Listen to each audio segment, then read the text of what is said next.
Hi everyone, I'm Trisha Morris from Club Scrap. I've got a fun project for you today called the Card Caddy, and it's designed to help you organize all the cards that you plan to send out to your family and friends, and it would also make a wonderful gift. Now, if you went ahead and purchased the craft along kit, which I believe is still available, you received everything you need to make the caddy itself, as well as the cards that go inside of it that coordinate.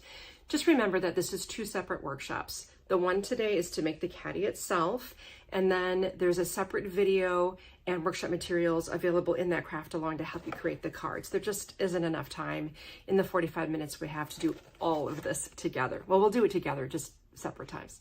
Anyway, let's go ahead and get started with the caddy project. So in that craft along kit, there are the instructions for the card caddy itself. And then I will also provide you with a link to the instructions to complete the cards made with the Petals card kit. So just be mindful again that it's two separate things. The card kit instructions that will be available to you include a special link to the video tutorial. So I'll never leave you navigating this on your own without me. I'll help you every step of the way. So for now, I'm going to set aside the entire card kit itself. Now let's take a look at what's inside your project kit. We've got a copy of the instructions for the caddy itself. Here are the labels, and these are used on the outside of the project, and you can choose from any of 12 different card categories, whether it's sympathy or birthday or boys, girls, whatever you want. We have a foam brush. We're going to be doing a little bit of gluing here, and for the glue, I'm choosing to use our bookbinding glue. You do need to have some sort of a good wet glue for this project if you don't happen to have that on hand. I have the feet and then the metal label holders, and again, those feet give this just a nice finished look here on the bottom, and then those label holders finish it well. Then you have the three really oversized die cuts, and this is the board, the substrate that we're using to have as the base of our project. And then finally, the three papers. So we're going to begin right out of the gates by trimming the papers required to the sizes needed for this project. And this is one thing that's sort of cool about the way we function at Club Scrap. These instructions are then recyclable. Because I didn't provide you with the papers trimmed to the exact sizes, I'm giving you instructions to trim 12 by 12 paper to the sizes required. And what that allows you to do is A, learn how to trim the paper in the most efficient way possible. And then it gives you the ability to take 3 other sheets of paper, and I suggest 1 print and then 2 coordinating colors. You can take those from your stash and then make more card caddies. Because you are able to purchase this separately with just the die cuts, the boards, the feet, and the labels. I hope that all makes sense. Anyway, so we're going to get started with trimming. We'll cut the green paper first, then the purple, and then the print. So I'm putting the paper in that order: green, purple, print. Just 3 sheets to cut. Hallelujah. And for the trimming, I'm using my reliable Fiskars guillotine style trimmer. This is my favorite trimmer. I've been using this particular model for more than a decade now, and it's never done me wrong.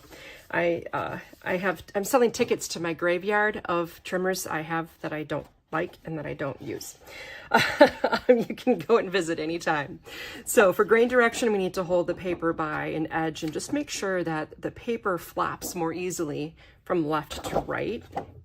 And that's simply because it's going to make folding a little easier for us later on. So check that grain, make sure the paper dips easily left to right, place it in the trimmer.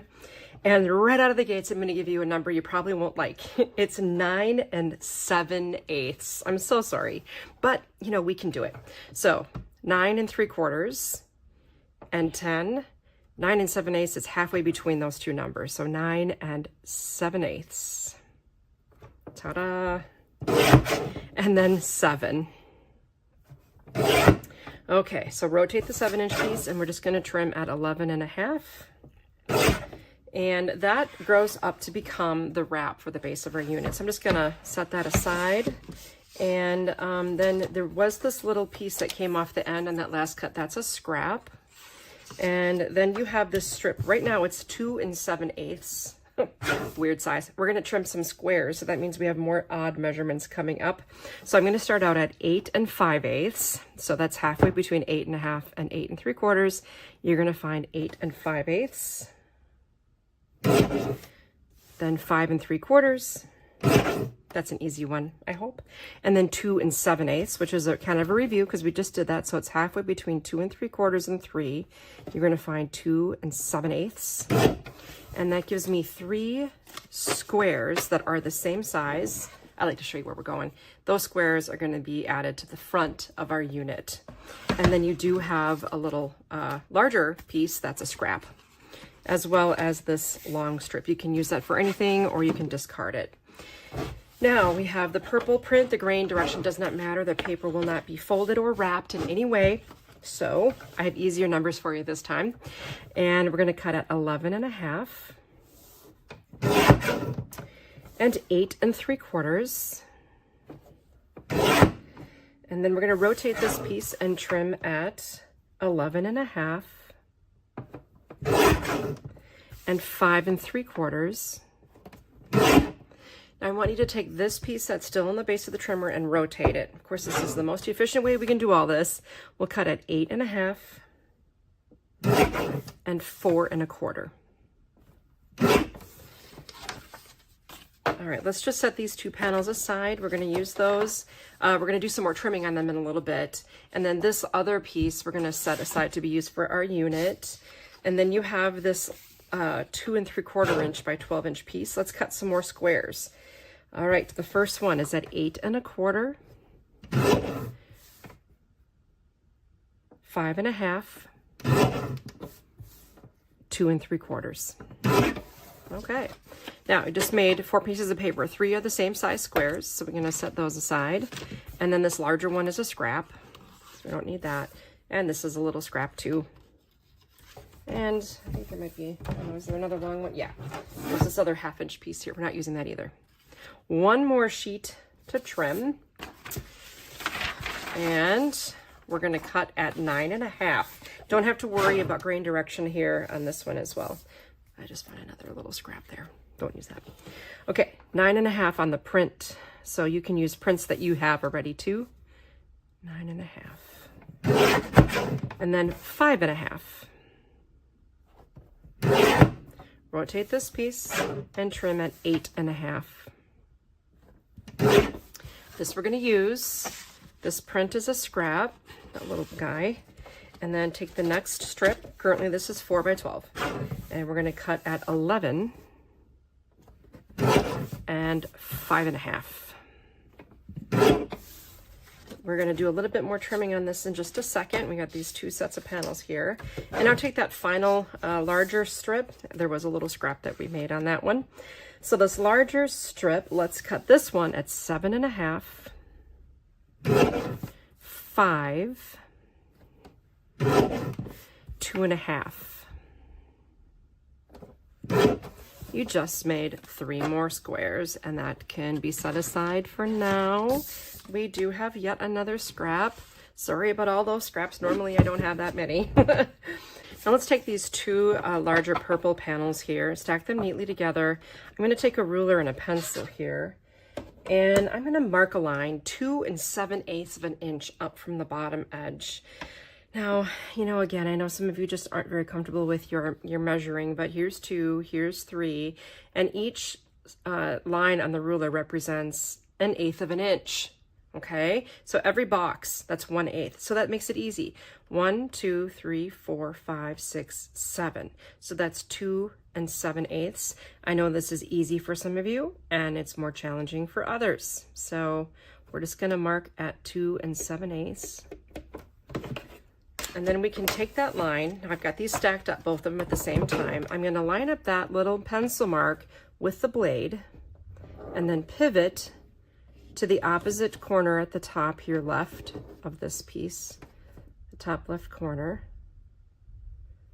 So I have the corner lined up with the blade, and I have the pencil line. Boom. That's what I'm looking for. Okay. Then these 2 pieces we're not going to be using. I mean, you can find a home for them if you like. Now this is important. Here we have the print.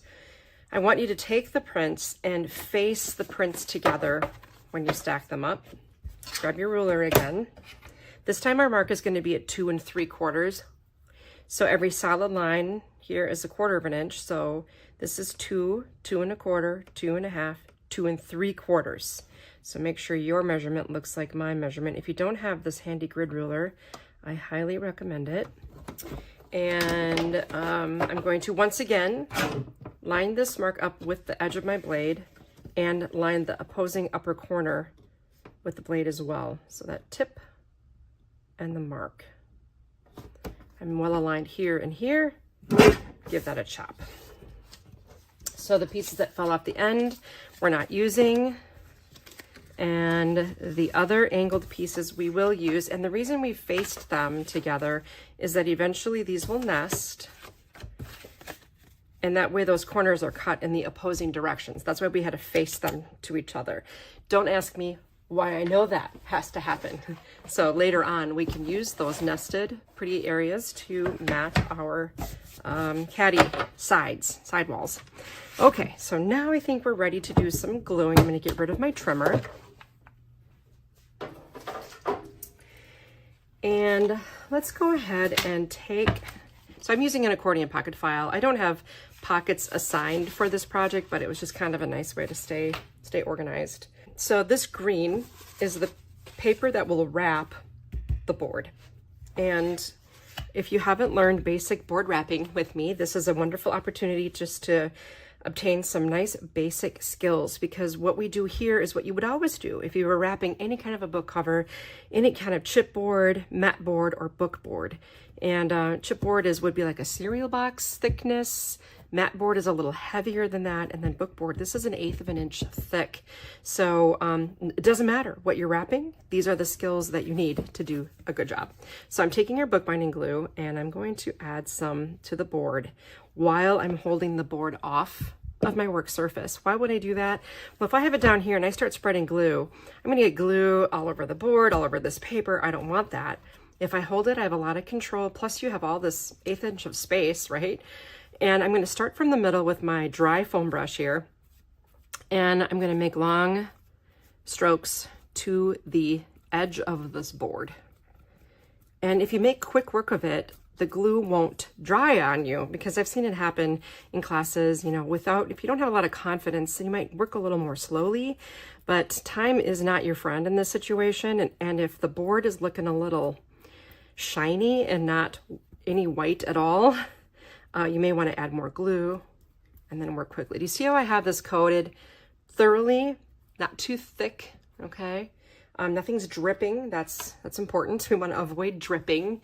And I'm going to put this down in the center of my green paper here. The paper should be the same on both sides. And I'm eyeballing this because it doesn't really have to be perfect. If you wanted it, I do have these grid rulers that kind of help you line things up a little bit. Like I can sort of see a 1 inch reveal here. It's pretty close.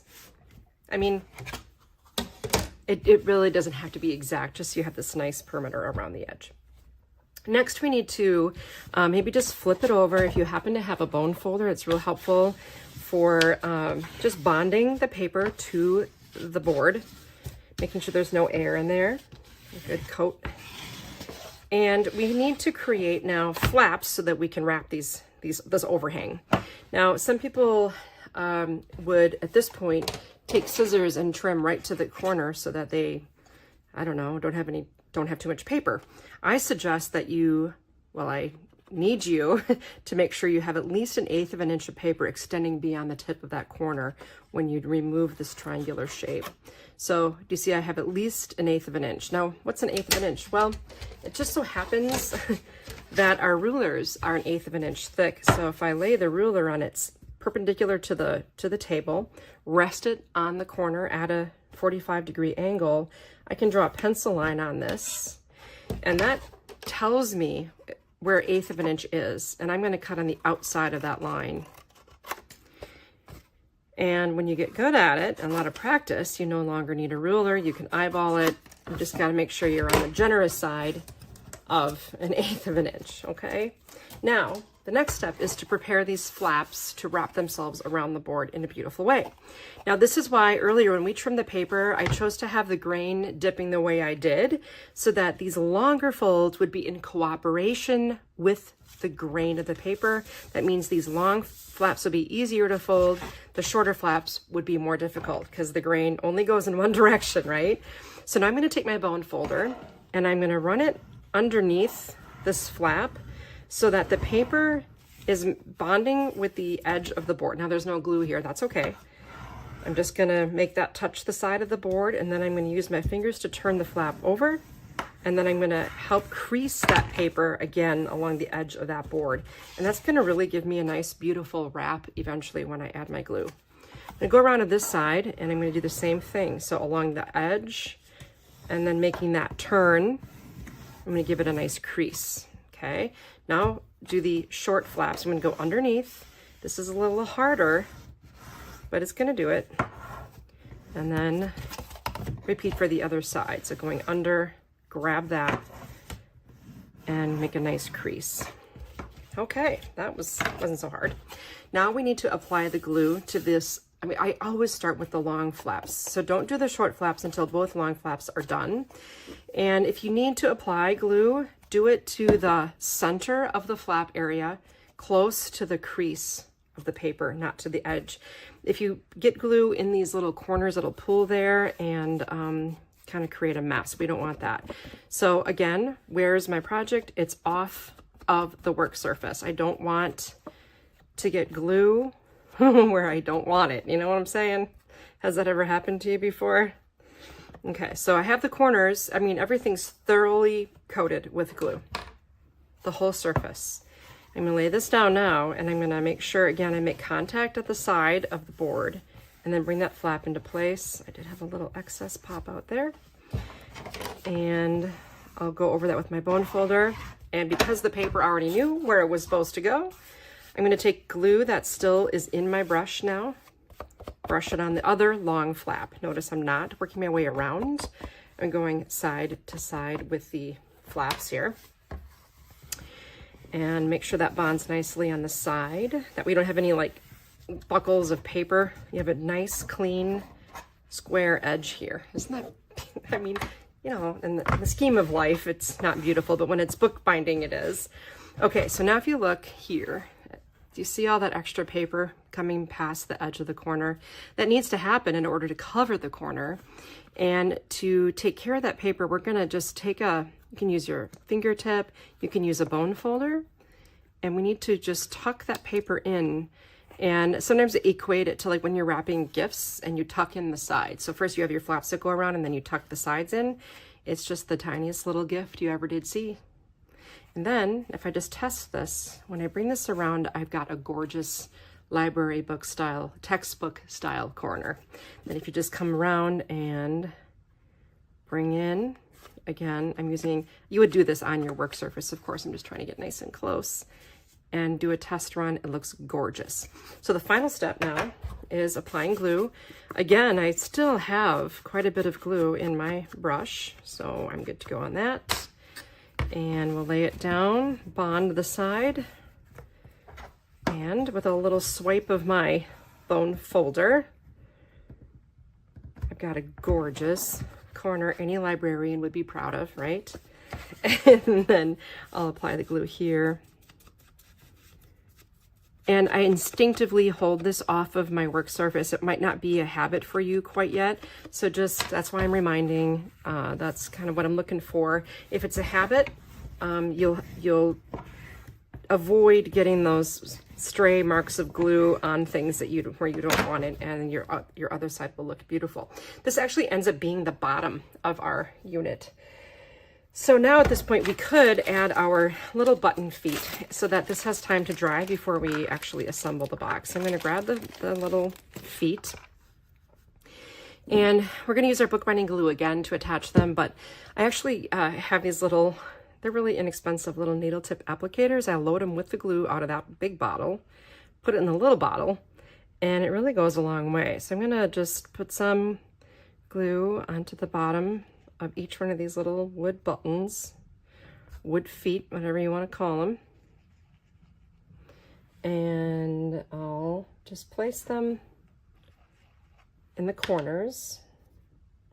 We could have probably gotten away with only 4, but you know, I'm gonna eyeball the center here. I know most people who know me would be shocked that I'm not measuring the center, but I think it works just fine here. Okay, so now I have my 6 feet attached. Well, they're glued anyway, and I'm gonna set this aside to dry.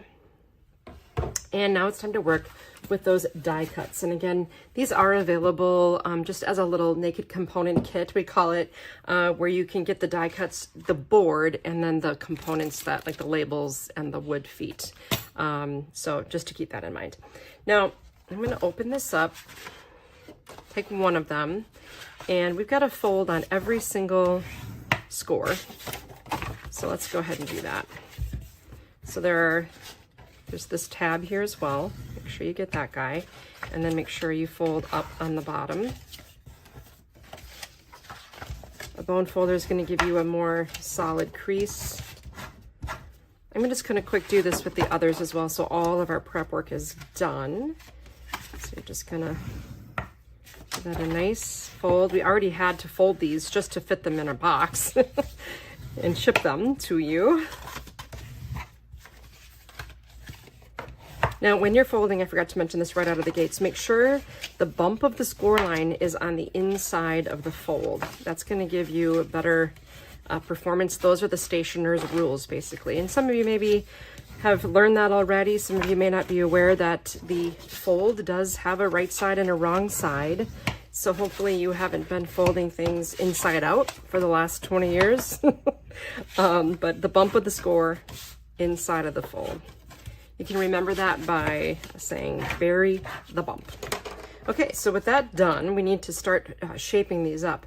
To do that, notice where it's positioned, like a valley here. And this little tab on the left end, I'm gonna fold that up.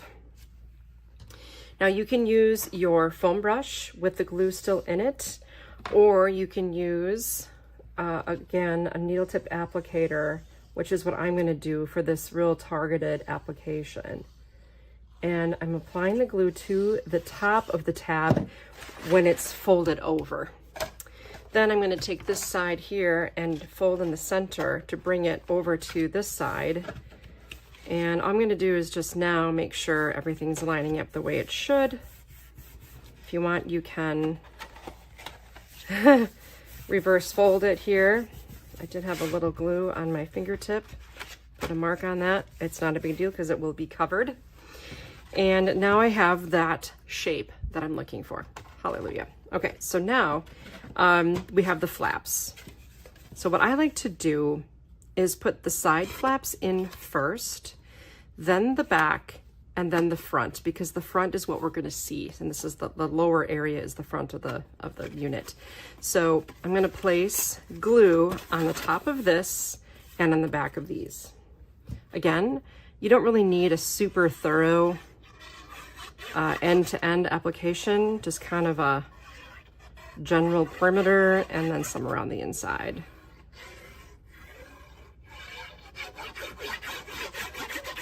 And you kind of have to do this while you're holding it up anyway. So now I'm going to bring in the right flap and then bring in the back flap and then the front flap. See how easy that worked? Then you can lay the unit down and just burnish the surfaces inside to make sure you have a good bond all the way around. Okay, let's do that again. Okay, so this goes up and I'll apply the glue to the front side of the tab. Bring over the other side to make a little sandwich here, folding the piece in half. And those seams really line up beautifully. We did a nice job on this die. And if you want, you can even just switch the directions of the fold to make sure everything lays perfectly. Then turn the piece so that the front is facing you. Bring in one of the long flaps. Let's see. Yes. And then we're going to apply the glue to the back of this flap, the front of this one, and this one. Okay, so again, long flap, back flap, front flap. I don't think it gets much easier than that, right? And because we need to review that one more time, I am a piano student. I guess you always are a piano student, right? You never really master it. And my teacher always used to say, do it again for good measure. So 3 times the charm. We're going to really have this whole method down to a science. And if you have not used this glue before, you'll notice how quickly and cleanly it dries. It doesn't buckle. Okay, short side facing me. I'm going to bring out those wings, close one long flap, and then I'll apply the glue again. Once you really get the hang of working with stuff like this, you can really crank out a lot of projects. If you wanted to do these for teacher gifts or things like that, you certainly could. Wonderful and treasured projects for sure. So long flap, back flap, front flap. Nice. And then we'll just burnish again to make sure everything is adhered beautifully. Ta-da! Okay, at this point, we now need to marry these up. So they become one unit, right? Best way to do that, I think, is again with my little glue. I'm sensing a pattern here, the perimeter, and then just a scribble. And the applicator just works great for this. So I'm going to bring these together. Check every spot, not only for alignment, but also for just bonding and adhering. Oh, that's so nice. Looks great. Especially check that front. You want that really bonded well at the seam in the front. I suppose it wouldn't have hurted to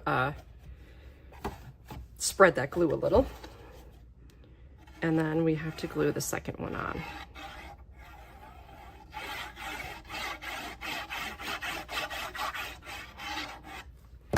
And maybe I will just bring this to the edge here. Let's see what happens. Never done that before, but it's probably not a bad idea, right? Okay, bring these together now. Make sure they really... And with this wet glue, see, another nice advantage to working with a glue that's wet for a project like this. Now, most of the time I work with two-way tape, but when you have a little wet glue there, it gives you time to make adjustments to your piece. You don't have to, it's not a one and done thing. Like some adhesives, I mean, you stick it down, it's never leaving again. And for a project like this, it's nice to have that flexibility before the glue dries. Now, let me just say, once it's dry, you know, nothing's gonna happen there. Okay, let's let that dry a little bit. And we can do a couple of things to prepare. So we have these 3 green squares that we trimmed. Those were that weird measurement of 2 7/8. And then we have the 3 purple squares, and we have the 3 printed squares, and they're all designed to nest perfectly onto the front side of the box. Now, before we do that, I think it's a good idea to also add our labels. How about we nest them through 2 of those layers? So I'm going to take the prints, and I love the efficiency of this. The papers we're using to decorate were all just trimmed out of 1 sheet in advance while the trimmer was handy. So that's kind of a nice thing. I'm going to nest them together, but not on the green yet. I'm going to first attach my label holders.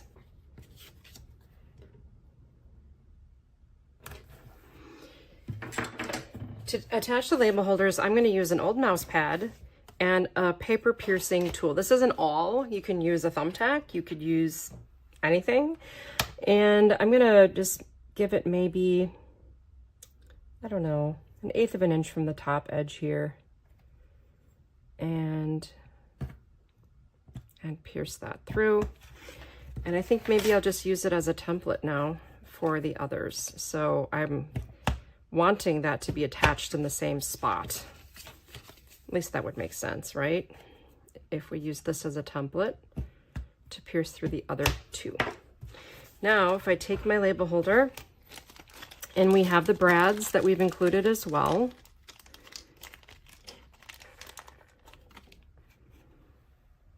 We can, right with the mouse pad there, kind of holding things in place for us. Goes right in. And then you can pick it up. And of course, you know how to do a brad installation. Perfect.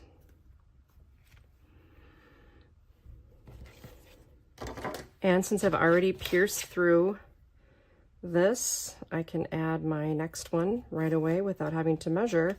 And in the sincere hope that it will be in the same spot. I can't imagine it wouldn't be, since we used the first one as a template.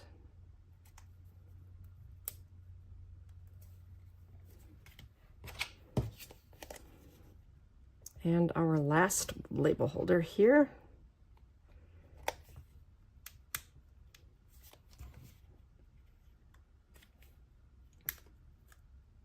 Perfect. One of the things I forgot to do earlier is show you how to trim this.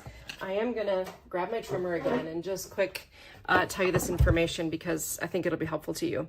So when you're trimming this, it says on these labels, trim every 1/2 inch and select your preferred label. So by that, I mean, put it into the trimmer horizontally, and you can see here that the paper started out at 8.5 inches, just like most sheets of paper do. Then if I said 1/2 inch, let's trim at 8 and 7.5, 7, 6.5, 6, 5.5, 5, 4.5, 4. You get the idea. 3.5, 3, 2.5, and 2. And it's nice that we have this scrap here to hang on to as we were trimming all those little pieces. Now, we have all of these labels. And if you wanted to choose things, if you want to like make sure you have a her birthday, just because of the styling, and you want to put that in there, I'm just going to mention that the paper does tend to fall through a little bit. So I'm just going to put a little dot of bookbinding glue on the back of this and slide it in and just hold it there. And you don't have to do that, but it just makes it so it does not fall out. I definitely want a sympathy version because I seem to be having need of a lot of sympathy cards lately. So I know I'm gonna have to load up a box of sympathy cards. And you have to get this situated before the glue dries. And how about, since it is graduation season coming up, I'm gonna have one for graduation. Now you have all these other extra labels and you could certainly swap them out, keep them handy, maybe have them nearby or in the card caddy itself so you can swap out the labels if you like. At least we have some nice looking labels here we get to enjoy. And now I can efficiently apply the adhesive to the back of each of the purple pieces. And I'll nest them onto the green. Now this is going to be a 1/16 of an inch reveal. And so that means that just 1/16 of an inch of that green paper is going to be showing. And then flip these over. Once again, I might just apply a little extra adhesive. Normally I would just do like the corners, but here we're going to have a little bit more heavy use, right? So I'm going to bring this back in, and now I can nest my prepared labels. Oh, they look so nice. Very nice. Beautiful. Okay, let's continue on with our decorating. This is an easy one. Let's take the pretty little printed panel here. And I'm going to do a full perimeter. You'll notice I'm using my ATG gun. It's so handy for really quick, efficient, economical adhesive application. So when I'm scrapbooking and card making, I don't have to remove the backing from anything, and I know this is going to be thoroughly adhered. And this is what I mean by the one and done situation. So if I'd wanted the ability to move this after I drop it, then I would want to use a wet glue. So that just adds a lot of nice strength to this. And do you remember earlier when we nested these panels to the purple? So I'm going to grab that print. Make sure you get your edges. And I'll center this. Nested angles are kind of weird to measure.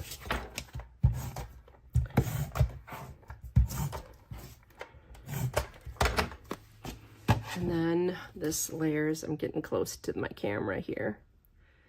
Obviously that nests there. And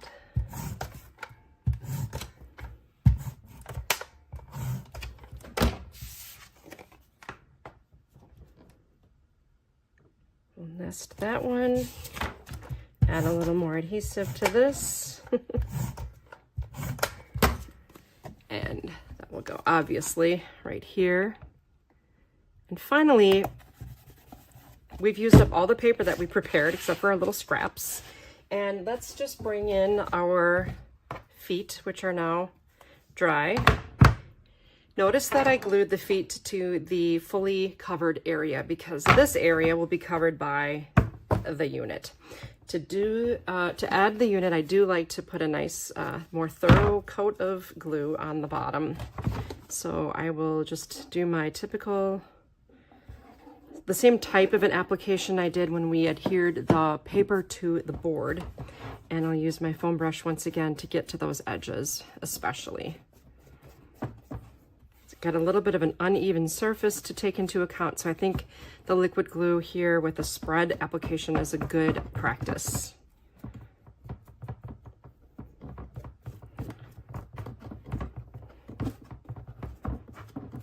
Nice. Okay, I always set my brush down in the same spot, usually with the foam off the table edge, so that I don't stumble onto it. So there's going to be a nice margin on all four sides. Once you're happy with the placement, and again, this is too where it's so nice to have an adhesive that allows me to move things, tweak them a little bit before I burnish. But once you burnish this, it's not going anywhere. Okay, there you have your card caddy. Isn't it fabulous? Okay, now let me just show you a couple of things here that you need to keep in mind. If you got the full craft along kit, you're not done. You still have more work to do. So the instructions look something like this. I did not give you a copy. Since I typically do not give a printed copy of the instructions, it's all downloadable, all available online. There's going to be a blue link here once you reach this document. And if you don't have this or can't figure out where to find it, go to our resources page at clubscrap.com, click on the instructions, and right on the top you should find Petals. It should be near the top because it was just released. And look at Petals Card Kit. Okay, once you get there, you're going to be able to see this document and click to view a video, just like this, where I'll walk you through the process. And that process is very prescribed. So I'll start out with sorting all of the 12 by 12 papers we've included in the order we'll be using them. Then we'll trim and sort all of those papers into one of 4 pockets. So card set A will go into the first pocket, all the pieces and so on. And then pocket D I typically use for scraps I didn't use that I could if I wanted to. And once all of your paper is sorted, you'll also score the paper so it's ready to turn into cards. All of our monthly card kits typically make 12 cards. Sometimes it's more, but typically 12 cards. And let's just take a peek at what we're making here. And your kit will also include the envelopes for those cards, which is super handy. So we have 2 single fold birthday cards, and we have a unique paper. Do you notice that on this side of the paper it's light purple and this side of the paper is brown? So we can tear it and create some neat effects, and I'll just go over all this with you, even right down to how to make that cute little bow in my video. So we have these two. These are birthdays, and I'm going to put that in the her birthday category. And then we have two sympathy cards that are structurally the same assembly as the first two cards. I'm going to put those in my sympathy. Okay, then I'm going to take two of the envelopes too. We can put our envelopes in right with them. And it's so handy that they fit right into this box, which is really designed for that A2 sized envelope. Now we have the box cards, and a box fold is basically a 4-flap card that opens just like you would fold a box if you didn't have any packing tape handy. So this says, wishing a wonderful friend every happiness on her birthday. Obviously it's very feminine card. And then you have enjoy your day in the middle. So we're going to go left, top, right, and this bottom flap tucks under, and there's your card for her birthday. And this one's fun. What did the big flower say to the little flower? Hi, bud. Isn't that fun? Got two of those. What did the big flower? And then the kit comes with all the embellishments, all the ribbon. I'll show you how to use those. And then don't know what to say or do, just know that I'm here for you. This is a sympathy card that goes in the sympathy category here with some envelopes. And then finally, you'll make 4 cards rather, like this. So this is like a graduating accordion. And I think the card structure is cool because of the duplex paper as well.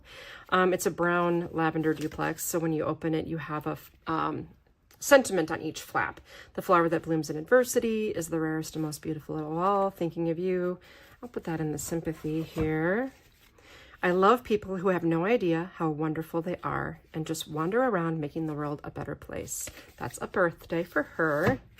This is going to be a sympathy and another birthday.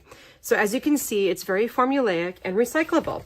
So once you've made these card structures with your paper that's included in the kit, you can then take the instructions that I provided you with, do all the trimming as I show you in the video, and then recycle and make another set of cards with papers that you perhaps have in your stash. It's kind of a cool thing. One last thing I want to point out before we go is that if you like this project and you want to make one in some brighter colors, maybe some youth cards, maybe some cards for the guys, this is another project. You can get a full kit, and notice that the label holders are silver. And the base wrap is black. You still have the feet and all the hardware. And then the nice bright yellow die cuts, very, very cheerful here, and fully decorated with this fun festive paper. So you could literally have your 2 card caddies ready to give as a hostess gift or on your desktop for when those special occasions come. And again, a whole different set of A2 sized cards. We've got that split flap and then the double Z fold here. Very, very fun. This is a nice congratulations card. And then we have some more birthday. This is good for the kiddos. Really fun set. So this is available as well. And in this case, the whole thing, everything that comes in the Hooray card kit makes the whole unit, the caddy and all of 12 of the cards. So join me for that. It's going to be a good class similar to this one, and I'll walk you through the whole process once again. And there you have it, the Card Caddy project. I hope you had a good time. And I also want to just take a second to thank Kate Griswold and her team at Great Lakes Scrapbooking Events.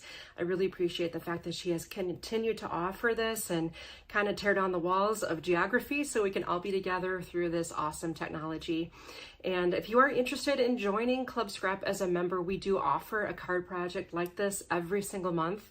And I will walk you through with that video so you never have to feel at a loss for anything. I'll hold your hand the whole way, help you with all the trimming. And in the process, my goal is to help you just improve your underlying crafting skills so you become a better, happier, more creative crafter. I look forward to seeing you again in class soon.